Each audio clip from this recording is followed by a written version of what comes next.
कहूंगा जो मैं जानता हूं, वही कहूंगा जो आप भी जान सकते हैं। लेकिन जानने से मेरा अर्थ है जीना। जाना बिना जिए भी जा सकता है, तब ज्ञान होता है एक बोझ। उससे कोई डूब तो सकता है, उबरता नहीं। जानना जीवंत भी हो सकता है। तब जो हम जानते हैं वो हमें करता है निर्भर, हल्का, कि हम उड़ सकें आकाश में। जीवन ही जब जानना बन जाता है तभी पंख लगते हैं, तभी जंजीरें टूटती हैं और तभी द्वार खुलते हैं अनंत के।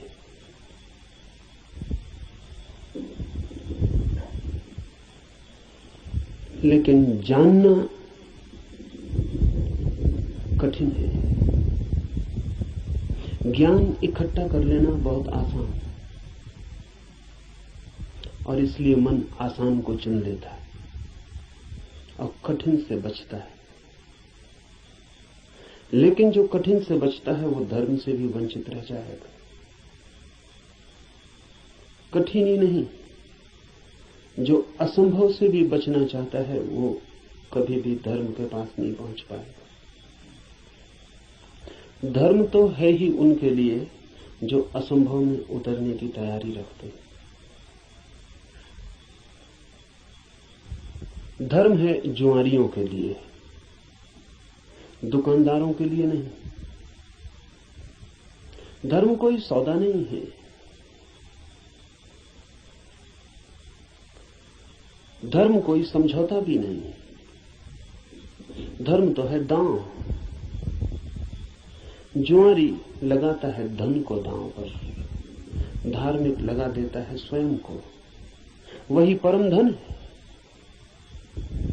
और जो अपने को ही दांव पर लगाने को तैयार नहीं, वो जीवन के गुह रहस्यों को कभी भी जान नहीं पाएगा। सस्ते नहीं मिलते हैं वे रहस्य। ज्ञान तो बहुत सस्ता मिल जाता है।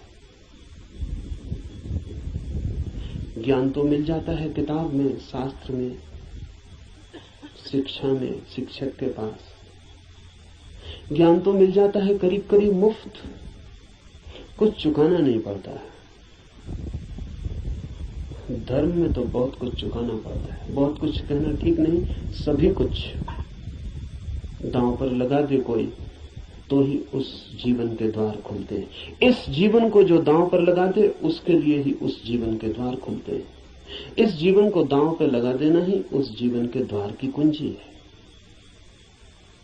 लेकिन ज्ञान बहुत सस्ता है, इसलिए मन सस्ते रास्ते को चुन लेता है, सुगम को। सीख लेते हैं हम बातें, शब्द, सिद्धांत और सोचते हैं जान लिया। अज्ञान बेहतर है ऐसे ज्ञान से। अज्ञानी को कम से कम इतना तो पता है कि मुझे पता नहीं। इतना सत्य तो कम से कम उसके पास है। जिन्हें हम ज्ञानी कहते हैं उनसे ज्यादा असत्य आदमी खोजने मुश्किल। उन्हें यह भी पता नहीं है कि उन्हें पता नहीं। सुना हुआ, याद किया हुआ, कंठस्थ हो गया, धोखा देता है। ऐसा लगता है मैंने भी जान लिया। मैं आपसे वही कहूंगा जो मैं जानता हूं, क्योंकि उसके कहने का ही कुछ मूल्य है। क्योंकि जिसे मैं जानता हूं, अगर आप तैयार हों तो उसकी जीवंत चोट आपके हृदय के तारों को भी हिला सकती।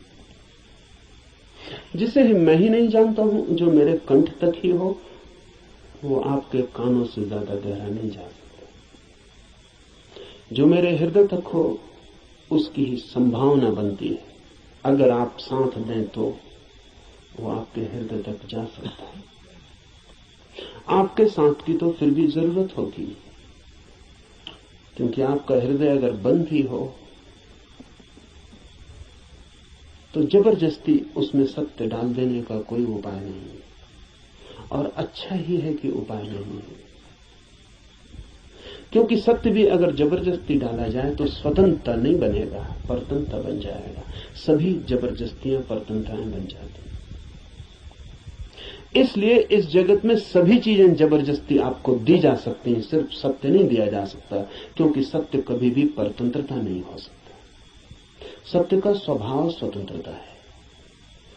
इसलिए एक चीज भर है इस जगत में जो आपको कोई जबरदस्ती नहीं दे सकता, जो आपके ऊपर थोपी नहीं जा सकती, जो आपको पहनाई नहीं जा सकती, उड़ाई नहीं जा सकती। आपका राजी होना अनिवार्य शर्त है, आपका खुला होना, आपका ग्राहक होना, आपका आमंत्रण, आपका अहोभाव से भरा हुआ हृदय।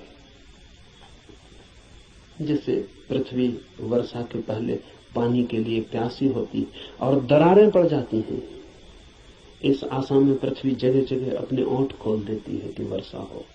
ऐसा जब आपका हृदय होता है तो सत्य प्रवेश कर रहे।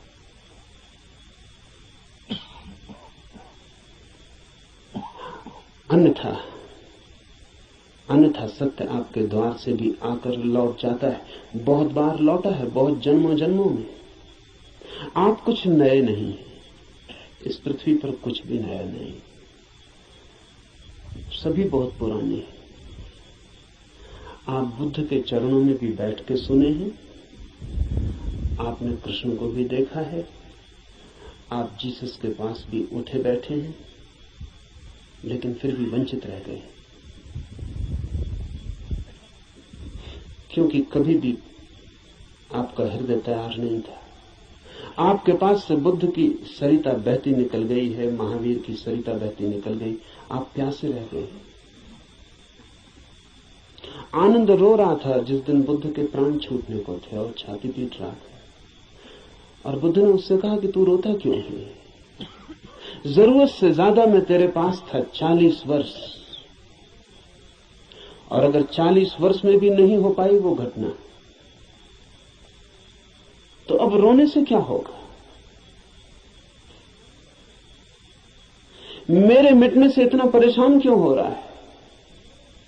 तो आनंद ने कहा है, इसलिए परेशान हो रहा हूं कि आप मौजूद थे और मैं न मिट पाया। अगर मैं मिट जाता तो आपको मेरे भीतर प्रवेश मिल जाता। 40 साल नदी मेरे पास बहती थी और मैं प्यासा रह गया, और अब मैं रोता हूं क्योंकि जरूरी नहीं है कि ये नदी कब किस जन्म में दोबारा मुझे मिलेगी।